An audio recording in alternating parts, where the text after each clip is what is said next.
Chicken प्रेमी आहात ना तुम्ही, मग हे स्पायसी चिकन लोणचं तुम्हाला एकदा नाही पुन्हा पुन्हा खायचं वाटेल.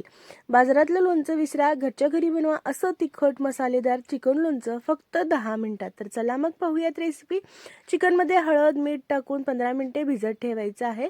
त्यानंतर कढईमध्ये मोहरी, जिरे, मेथीदाणे, धने, लवंग आणि हिरवी वेलची टाकून छान खमंग भाजून घ्यायचं. थंड झाल्यानंतर काढून वाटून घ्यायचं आहे. डिटेल रेसिपी कॅप्शनमध्ये भेटेल.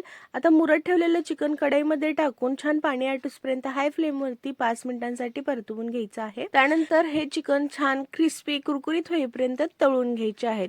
तळून घेतलेलं चिकन काढून घेऊयात आणि यामधलं थोडंसं तेल कमी करून 2 चमचे लसूण आल्याची पेस्ट आणि इथे मी एव्हरेस्टची लाल तिखट 2 चमचे टाकून घेतलेली आहे.